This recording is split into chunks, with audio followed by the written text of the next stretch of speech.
She looked at the leg I've dragged behind me for 31 years and told the wedding planner it would throw off the whole aisle shot. Sit with that for a second, because I've been sitting with it for 2 months now, and I'm still not done. My name's Walter Combs. I'm 66 years old. I've lived outside Nashville my whole life. And, up until this spring, I would have told you the worst day of my life happened in a warehouse fire back in 1995. I would have been wrong. The worst day happened in a bridal boutique in Franklin, Tennessee, with my daughter standing 6 feet away from me, talking to a stranger about my body like I wasn't even in the room.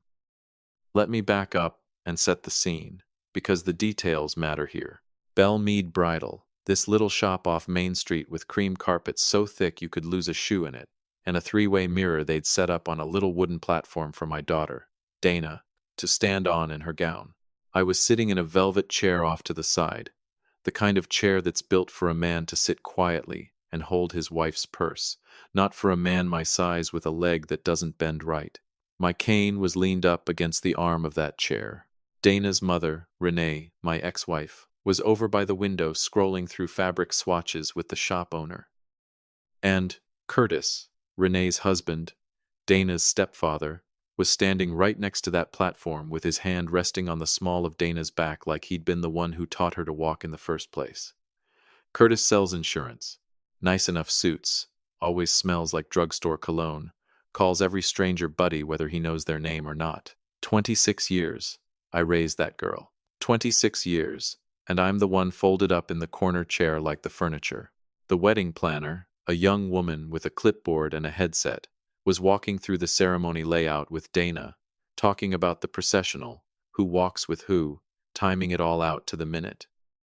And that's when Dana's eyes dropped down to my leg, not the cane, the leg itself, the way it sits a little crooked below the knee where the surgeons rebuilt what the fire took. I've had 31 years to get used to people looking away fast when they notice. I never really got used to it. Dad, Dana said, quiet, careful, the kind of quiet that means somebody's rehearsed the next part. I love you, but I need you to hear me out on something. The wedding planner suddenly got very interested in her clipboard. It's the aisle, Dana said. It's long, Dad. It's stone, it's uneven in spots. And with your leg, I keep picturing you stumbling, or going too slow, or the two of us not being able to walk in step, and everybody in those seats watching it happen instead of watching me. A breath. Then the rest of it, the part she'd clearly practiced longest. Curtis walks smooth. He walks confident. And I don't want people's first memory of my wedding to be worrying about whether my father's going to make it down the aisle okay. She looked at me the way you'd look at something fragile you were trying to. Be gentle about breaking. You can still be there, front row. I just think Curtis should walk me in. Nobody in that shop said a word. Renee didn't even look over from the swatches, which told me everything about how much she already knew this was coming. Curtis had the decency to study his shoes. I sat there in that velvet chair with my hand resting on the head of my cane, and I want to tell you I said something back, some line that put her in her place, some fire I found in myself right there on the spot. I didn't. I nodded. I picked up my cane, stood up slower than I wanted to in that moment, and walked myself out of that shop without another word, out past the cream carpet, out into a Franklin parking lot in the middle of the afternoon. You raised a daughter with a body you broke, saving her, and she just told a room full of strangers your walk might ruin her wedding photos. Interstate 65 doesn't care that your chest just caved in. I sat in that truck for near on an hour, radio off, hands on the wheel, looking down at that leg like maybe if I stared at it hard enough I'd finally see what she saw. I didn't cry. I want that on the record. Walter Combs does not cry in a Belle Meade parking lot. But something sat in my chest the whole drive home, heavy as a sandbag, all the way back to my place out in Spring Hill. Small house, 1 story, built low so I wouldn't have to fight stairs. The kind of house a man keeps modest because he's got money he's never once let himself touch. I let myself in, hung my keys on the hook by the door, and ended up, like I always do when the walls feel too close, in the back room. Used to be a nursery, way back, before Dana got too big for it, and it became my workshop, a card table, a filing cabinet, and a shoebox of photographs I've never once gotten around to putting in a real album. First one on top. Dana, maybe 8 years old. a paper cone of shaved ice in one hand, my hand in the other, both of us squinting into the sun outside the snowball stand on Franklin Road. There she is. There's my girl. And that's when it all came rushing back, not slow, all at once, a door blown open by a storm. You want to know who I was before all this? Every Friday after my shift, I'd swing by and pick Dana up from her mother's, and we had a routine that never once changed in 6 years. I worked the floor at a textile finishing plant out past Columbia, good union work, steady pay, the kind of job where you come home smelling like dye and machine oil no matter how many times you scrub your hands. I'd still have my boots on, still have sawdust or grease somewhere on me, and she'd come flying across the yard hollering, "Daddy," like I'd been gone a year instead of a week. We had our thing. Snowball stand first. She always got the tiger's blood flavor, always, no matter how many times I told her they had a whole menu board of other choices. Then I'd hoist her up onto my shoulders for the walk back to the truck so she could see over the fence at the plant, wave at the fellas finishing up their shift. "There's my hero." She'd holler down at me, red syrup dripping onto my collar, and every single one of those men would laugh and holler right back at her. There was a man named Odell Briggs, who worked the finishing line with me 11 years, used to say, "Combs, that girl's gonna own this whole county someday. You wait and see." I believed every word of it. Those Fridays were the best hours of my week, better than payday, better than the Titans covering the spread, which, let's be honest, wasn't happening near often enough to matter. I had no idea one of those Fridays was going to be the last easy one I'd ever have. It started ordinary. Payroll had shorted my check that week, some clerical mess, and I needed to swing through the plant office before we headed out for snowballs. Dana came in with me, same as she had 100 times before, sat at the break table drawing on the back of an order form while I walked up to the window. I heard it before I understood what it was, a groan deep in the floor, metal complaining about something, then a crack that I felt in my back teeth. A dye vat, on the mezzanine above the break room, had failed at the seam. Superheated dye solution, the kind that eats through cotton in seconds, came down through the grating like a waterfall made of fire. Dana. I didn't think a single thought. My body just moved.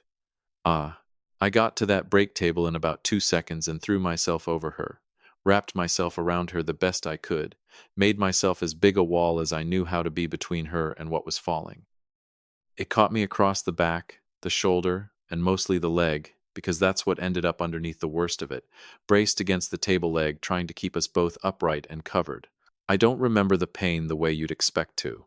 I remember Odell's voice hollering my name from somewhere that felt very far away.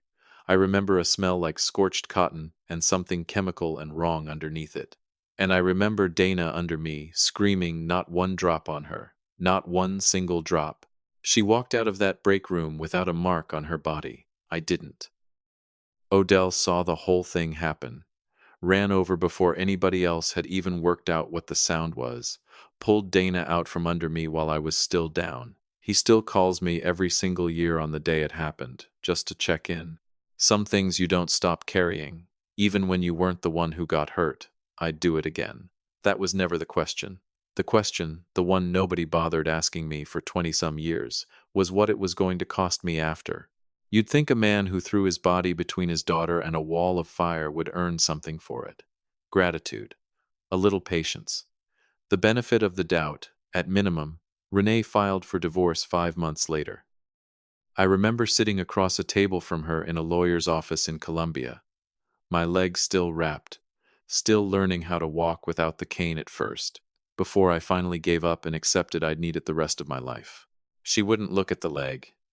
"You brought her in there, Walter," she said, flat, like she'd said it to her own reflection 100 times first. "You're careless. I can't trust you not to put her in danger again. Careless." I about laughed, would have if it hadn't hurt so much to move my ribs. "Renee," I threw myself in front of, "I know what you did." She cut me off, sharp. "I know exactly what you did." And that was the thing that gutted me. She did know. Better than anybody. That's what made it so much worse. This wasn't confusion. This was guilt wearing anger like a mask. Because it's a lot easier to be furious at somebody than to sit with the fact that you weren't the one who saved your own child. She got primary custody. I got weekends, then every other weekend, then less than that, the way a riverbank erodes so slow you don't notice till you're standing in the water. And somewhere in those years, without me ever catching it happening in real time, she started rewriting the story. Little pieces filtered back to me secondhand over the years. Dana telling a friend her dad got hurt because he wasn't paying attention. Dana at 12 asking me why I let that happen to us. Not what happened to you, Dad. Why did you let that happen?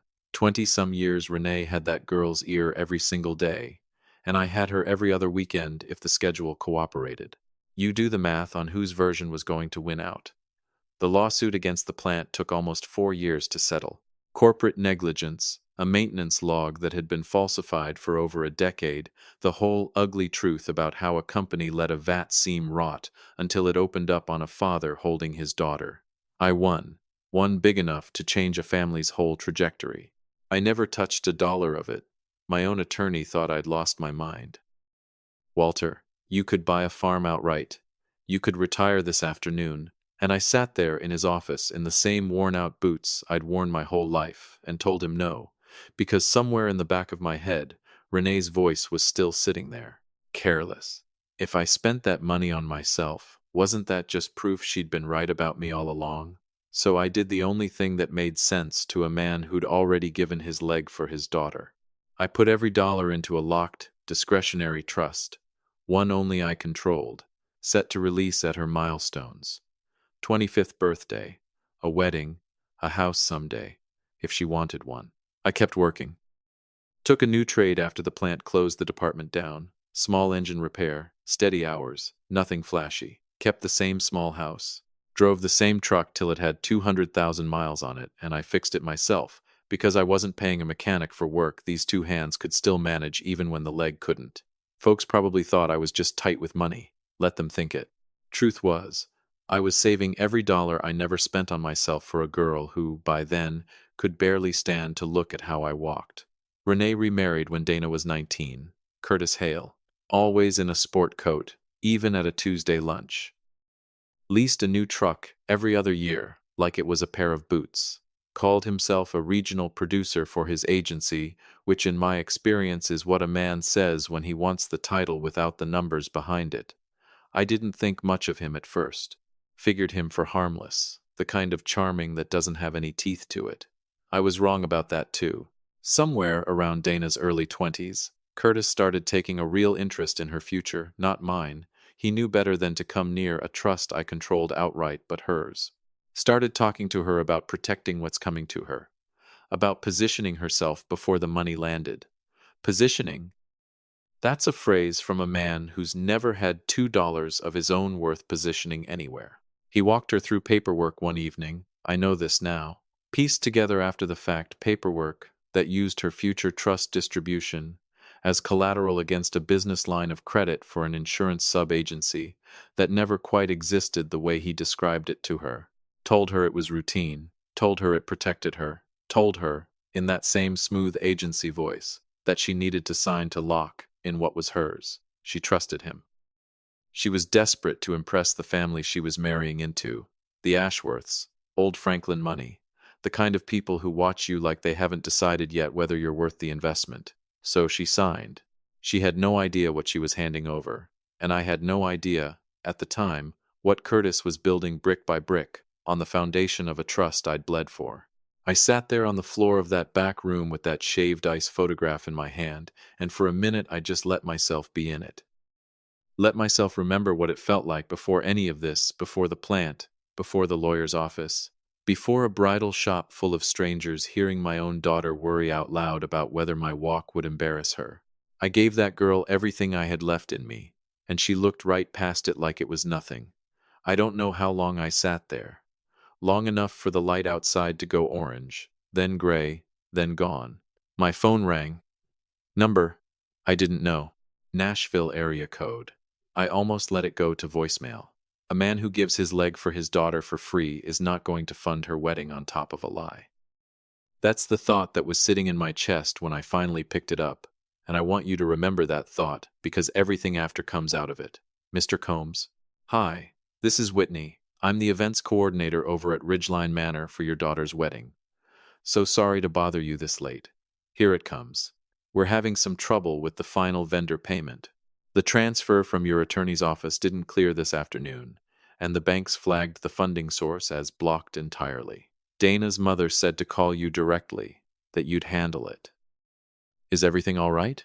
I sat there on that floor with that old photograph still in one hand, my other hand wrapped around the phone, looking down at a leg that a stranger had spent that same afternoon worrying might embarrass somebody. Is everything all right? I almost laughed. It came out instead as something low and tired that I didn't recognize as my own voice. No, I said. Everything is not all right. Silence on her end, a printer running somewhere behind her. Cancel the booking, I said. Her breath caught. Sir, the contract's in your name. If we cancel now, the deposit's forfeited. That's better than $35,000. I know. I don't think you understand, sir. That's non-refundable. Once we process... I know, I said again, calmer now, near gentle. Cancel it anyway. And I hung up. I didn't call Dana. I didn't call Renee. I sat in the dark with a 20-year-old photograph and let the quiet do the talking. First time in 20 years I felt like I had a hand on anything at all. Not rage yet. Not revenge. That word gets thrown around too easy, and this wasn't that, not in that moment. This was a man finally putting his hand up and saying no more. $35,000 gone just like that, and she didn't even know it yet.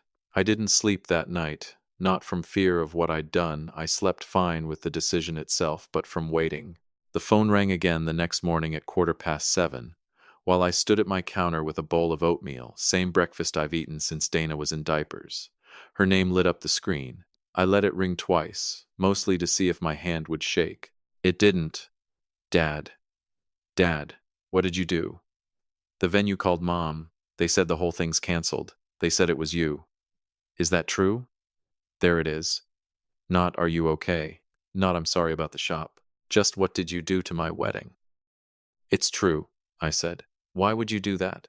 Her voice cracked, and for half a second I felt the old pull, the instinct that's run my whole life as her father: fix it, smooth it over, apologize even when you didn't do the thing wrong. I didn't say sorry. You told a stranger you were worried I'd embarrass you walking you down the aisle, Dana, I said. I'm just giving you a little more room up there to not have to worry about it. Quiet on her end, her breathing sharp, Renee's voice somewhere behind her asking what was going on. You're being cruel, Dana finally said. Cruel. That word landed behind my ribs and sat there, ugly and heavy. No, sweetheart, I said, steadier than I expected. I'm being finished. I hung up before she could answer. Here's something you ought to know about a discretionary trust, folks. It's a legal vault. I built it to protect Dana from other people, and if I'm honest, from my own instinct to hand her everything I had. Because it's discretionary, that means every dollar that leaves it needs my signature, full stop. But Curtis was slicker than I gave him credit for.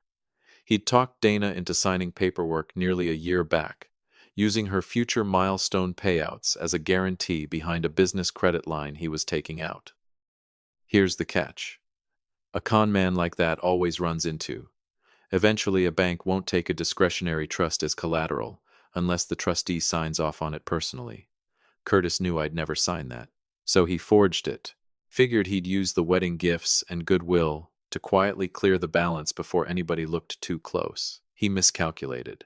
Monday, I called my attorney, a good man named Terrence Boyle, and told him to freeze every wedding-adjacent distribution. By Wednesday, the dominoes started going. The florist, the caterer, the string quartet, every invoice bounced back insufficient funds. I didn't stop there either. I had Terrence pull the trust guarantee off the bridge loan Renee and Curtis were using to carry their house payments past what Curtis's real income could cover. Instead of calling to ask what in the world was happening, Renee and Dana went public. My neighbor, a woman named Odessa who's lived 2 doors down from me 11 years, knocked on my door Thursday evening holding her phone like it might go off in her hand. Renee had gone full theater ring light, kitchen island, tears queued up right on time, tagging every community page in 3 counties, dabbing at her eyes, saying my daughter's biological father was holding her wedding hostage out of pure jealousy because another man was walking her down the aisle. Called me bitter. Called me controlling. Pinned a comment at the top about how the Ashworths had lawyers and we'd see them in court. The internet did what it does, a few hundred strangers calling me a monster by Friday morning. But Renee made a mistake tagging the Ashworth family's public pages and all that. She thought she was weaponizing them against me. Instead, she delivered a messy, low-rent internet brawl straight to the front door of a family that survives on privacy and good manners. And right about then, the trap she'd built without knowing it snapped shut on its own. When that bridge loan payment on the house bounced Tuesday, it kicked an automatic flag over at the bank's compliance office. A human being actually pulled the file to see why a trust of that size had missed a payment. They looked at Curtis's business credit file. They looked at the signature on the guarantee. Then they called Terrence to verify it. And Terrence told them the plain truth. Walter Combs never signed this. By Wednesday afternoon, it wasn't a family squabble anymore. It was a federal bank fraud inquiry with Curtis's name on it. The bank froze his accounts and called the whole credit line due at once. Same week, Terrence enforced the penalty clause on the house bridge loan, which tripled their mortgage payment overnight and gave them 30 days to cure it or vacate. Curtis Hale, regional producer, sport coat every Tuesday, was staring down federal fraud exposure and eviction from a house he'd never really been able to afford, next to a wife who'd just torched her ex-husband's name across the internet for a wedding that no longer had anywhere to happen. I won't lie to you. There was a small, ugly, very human part of me that felt something close to satisfaction sitting in all that. But mostly I just felt tired. I want you to understand this part wasn't me sitting in a dark room somewhere pulling strings with some evil grin on my face. Mostly it was quiet. I went to work, same small engine shop out past Spring Hill, clocked in, kept my head down, came home. Stopped in at a little barbecue place on Main a couple nights that week and ate alone at the counter because a man's got to do something just to remember what ordinary feels like. I didn't look at Facebook. Odessa did that for me. God love her, showing up every other day with updates I never once asked for but somehow needed to hear anyway. They took the second video down, she told me one evening. The one about the Ashworths. That's it for them, Walter. She looked at me the way people look at you when they're trying to work out if you're all right. I will be, I told her. And for the first time in a long while, I believed it, because somewhere across the county a house was about to lose its funding, a venue had already lost its deposit, and a stepfather, in a sport coat, was about to lose a whole lot more than a leased truck, and not one of them saw the next part coming. My phone buzzed on the counter that Sunday. A text, no name attached, just a number I recognized after a second as Renee's sister. Woman named Faye, who hadn't called me direct in the better part of a decade. Jack, you need to see this. Call me. Whatever this was going to be, I already knew it wasn't good news, not for them anyway. I want to back up here and give you the rest, because some men beg on their knees for a job, or a loan, or a second chance. My daughter did her begging on my living room floor, and I remember every single word of it. Faye's call came first. Walter, I probably shouldn't be telling you this. Renee'd have my hide, but somebody's got to. Faye, what's going on? Curtis is gone. Packed a bag the same night the accounts got frozen. Didn't say a word to Renee. She woke up to an empty closet and federal agents serving papers at her own front door. He ran before they could cuff him. Coward, straight through. I sat down on my own kitchen stool. And the house? Notice of default came Thursday. 30 days before the bank starts foreclosure proper. I looked down at my own hand wrapped around that phone and thought about a leg a stranger had worried might embarrass her at a wedding, and how that same leg had paid for the house that man was about to lose, and how the man who'd been so smooth walking her down that aisle had run the second the money dried up. Funny how that works out. The Ashworths found out about the fraud the same week. Small county, everybody's one call from everybody else. And old money families keep a lot of calls in their pocket. A stepfather under federal scrutiny, a public smear campaign gone sideways, a canceled venue, a frozen trust that had clearly been keeping the whole household afloat. None of that plays well at their kind of dinner table. The groom, decent enough young man from what I ever saw of him, called Dana on a Sunday afternoon. Family had decided the risk to their name wasn't worth carrying. Political families in Tennessee don't survive scandal by association. They survive by putting distance between themselves and it, fast, with a clean little public statement about wishing the young lady well and never once using the word fraud out loud. The wedding was off, just like that. 90-some thousand-dollar wedding gone, fiancé gone, stepfather gone, house about to go. And every last one of those things had my name written quietly underneath it, holding it up the whole time until I stopped holding it up. It was a Tuesday evening, 3 weeks or so after that bridal shop, when I heard the knock at my door. Some part of you always knows before you open it. There they stood in my little hallway, Renee and Dana, about as far from that cream carpet shop as two people could get. Renee's makeup was smudged, hair pulled back messy instead of styled. Dana looked like she hadn't slept in a week, hollow around the eyes, her hands shaking at her sides. Hands that used to hold mine walking to the snowball stand, shaking now instead. Jack Walter. Renee caught herself, voice cracking on my name. Can we come in? A month back, she'd called me a jealous bully to half the county on the internet. Now she was asking permission at my own door. I stepped back and let them in, not because I owed them a thing, but because, whatever I was fixing to say, I wanted to say it sitting down, and I wanted them looking me in the eye while I did. They sat on my little couch, second-hand, nothing to it, the kind of couch that probably embarrassed them worse than my leg ever could have. I sat across in the one chair I own with the ottoman, and I waited. I'd waited over 20 years for this conversation. I could wait one more minute. Dana broke first, slid right off that couch onto her knees on my living room floor, and I'll tell you the truth. Watching my own daughter kneel in front of me did something to my chest I wasn't ready for. Dad, please. I know you're angry. I know I hurt you. Angry doesn't cover it, sweetheart. Go on. The venue's gone. We're going to lose the house. Curtis is gone, Dad. He just left, didn't even say goodbye, and I don't. She pressed her shaking hands over her face. The agents came to the house. They said he forged your name. They said he used me to commit fraud, and now it's all gone. I don't know what to do. Please, just release the trust. Please. Renee was crying now too, quiet, controlled, the practiced kind that's worked on plenty of people before me. Walter, we're begging you. We have nowhere else to go. You have nowhere else to go. 20-some years back I had a leg full of grafts and nowhere else to go either. Nobody knelt on my floor for me. I didn't say any of that yet. I let the quiet sit there heavy while Dana cried on my carpet, and then she said the thing I didn't see coming, even after everything. I remember the snowball stand, she said, barely above a whisper, looking up at me with eyes that for 1 second looked like the 8-year-old who used to ride my shoulders down Franklin Road. I remember the tiger's blood. I remember. She stopped. Come on, I thought. Finish it. Her mouth opened, closed. Something moved behind her eyes, something old, something buried under 20 years of her mother's careful rebuilding. For 1 full second I thought she was finally going to say it. I remember what happened at that plant. I remember what you gave up for me. She didn't say it. She looked down at the carpet instead, and whatever had almost come up went right back under. She knows.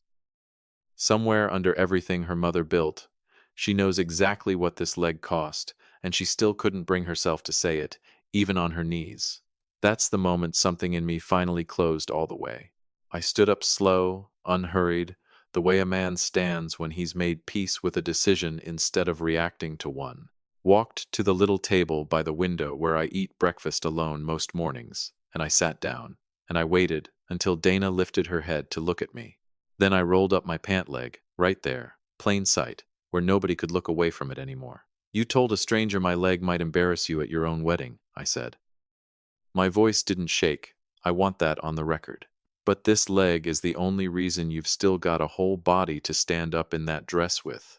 Dana made a sound like the air had gone clean out of her. I saved you once, sweetheart, I said. I won't save you again. Nobody moved. Renee had gone white, hand pressed over her mouth. Dana just knelt there, staring at that leg like she was seeing it for the first time in her whole life.